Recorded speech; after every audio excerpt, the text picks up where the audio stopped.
Hello everyone, today I'll be reviewing The Lady from Shanghai. So The Lady from Shanghai came out in 1947 and was directed by Orson Welles. This film also stars Orson Welles. He plays an Irish sailor called Michael O'Hara. So the film starts off in Central Park in New York City, where Michael O'Hara, he meets this beautiful blonde lady played by Rita Hayworth called Elsa Bannister, and he and Elsa, they fall in love with each other, but it later turns out that Elsa is actually married to an attorney called Arthur Bannister, who's played by Everett Sloane. So Elsa tells Michael that her and her husband, they have a yacht and they're sailing to San Francisco through the Panama Canal, and she asks if he would like to join them. So he decides to go along with them. Since he's a sailor, he'll be very useful. So he joins them on their journey. From this moment on, there is this on and off affair which is going on in the background with Rita Hayworth and Orson Welles' characters, while the husband doesn't know. And during the first half of this film, this is really the main focus of the film, the relationship between Rita Hayworth and Orson Welles' characters. We later meet another character called George Grisby, who is a man who's also aboard the ship, assisting Arthur Bannister, and a scene happens later on where this character, George Grisby, he says to Orson Welles' character, "I'll pay you $5,000 if you kill me." So this is when the film starts to take a really interesting turn, where it starts to become a lot more interesting. I found. So this character called George Grisby, he has a business partnership with Arthur Bannister, and the idea is that he can fake his own death, and he will get a big insurance payout and be able to run away and live on an island and be happy for the rest of his life. That's the plan. So he says to Michael O'Hara, "I'll pay you $5,000. So I'm probably not going to say much more because I'll end up really spoiling the plot towards the end, and really this is where the film really kicks off and really starts to become interesting. We have this insurance scheme, or this faking a death scenario, and we then get a case of Orson Welles' character being the fall guy for the situation, or being known as the wrong man, I suppose, who ends up being framed.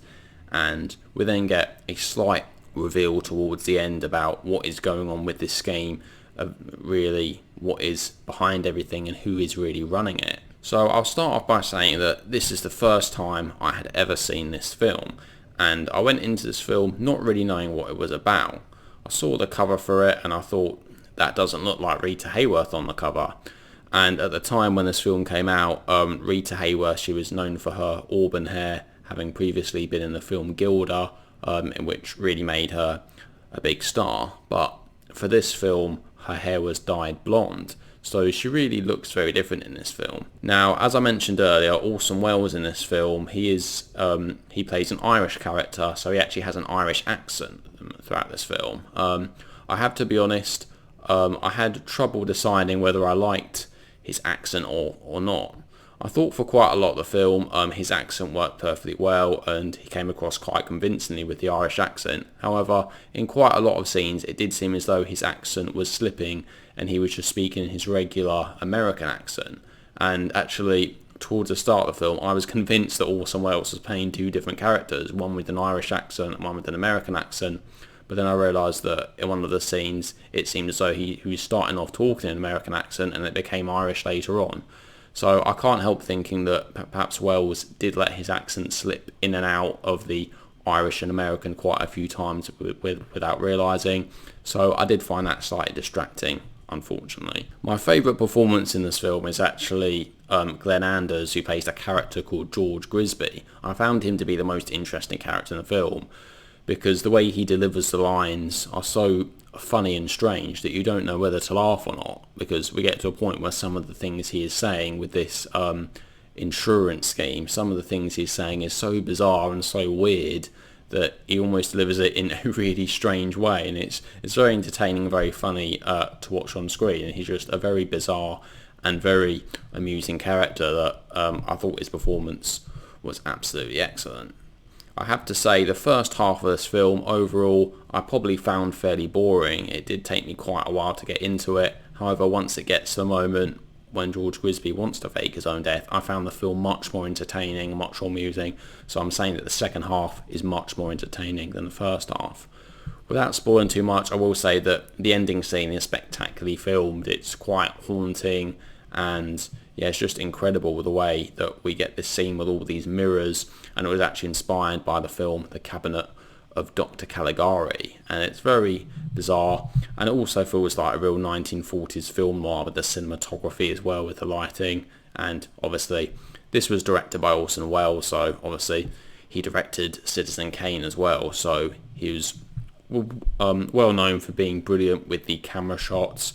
We get some excellent close-up effects, which suit the film well. And yeah, overall the film, it's very cleverly edited and very well put together as well. With the ending scene, there is a bit of a twist or a bit of a reveal, and I found the result fairly predictable. I did get a sense of where it was going, so it wasn't entirely surprising how the film ended, but the way it was done, the way it actually panned out on screen, I was impressed by, and I thought it was handled very well.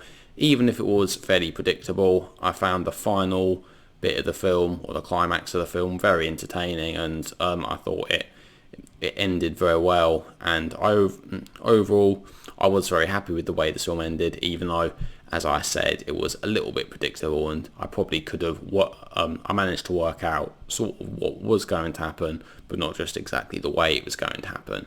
I might not be explaining it very well, but you'll probably have to watch the film for yourself to decide.